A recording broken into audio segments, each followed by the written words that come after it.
بسم اللہ الرحمن الرحیم۔ السلام علیکم جی، تو پیارے ساتھیوں، آج آپ کی خدمت میں ایک بہت ہی زبردست ناول کے ساتھ حاضر ہوئی ہوں جس کا نام ہے مصنف کا اغوا۔ اس تصنیف کے ماہر ایم عرفان علی ہیں جو کسی تعارف کے محتاج نہیں۔ تو چلیے اس کہانی کا مختصر سا لب لباب پیش کرتے ہیں۔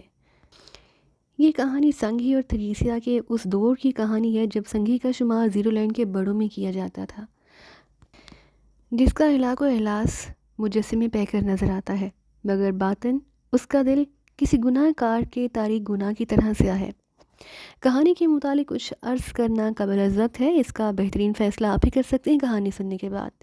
جی ہاں، بالکل، آپ بالکل صحیح سمجھے ہیں۔ اس کہانی کو سننے کے بعد ہمیں اپنی قیمتی رائے سے آگاہ ضرور کیجیے گا کہ یہ کہانی آپ کو کیسی لگی۔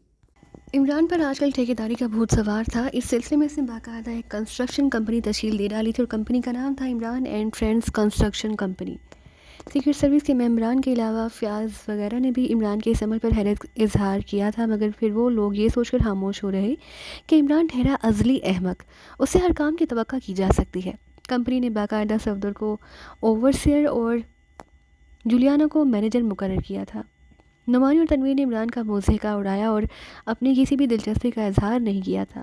رہ گیا صفدر، وہ ہر حال میں عمران کے ساتھ تھا۔ عمران نے کنسٹرکشن کمپنی کا باقاعدہ آفس بھی کھول لیا جس کو جولیا ڈیل کر رہی تھی، کیونکہ آفس میں عمران کی موجودگی نہ ہونے کے برابر تھی، اور کام جب عمران کا ذاتی ہو تو جوزف کیوں نہ انٹرفیئر ہوتا۔ یہی وجہ رہی کہ جوزف کے جسم پر سیکیورٹی آفیسر کی وردی موجود تھی اور وہ اپنی خود ساختہ وردی پر ڈبل پسٹل لگائے نہایت شان سے آفس میں موجود تھا۔ اور آج جیسے ہی جولیا آفس میں داخل ہوئی، جوزف نے اپنی دانتوں کی نمائش شروع کر دی۔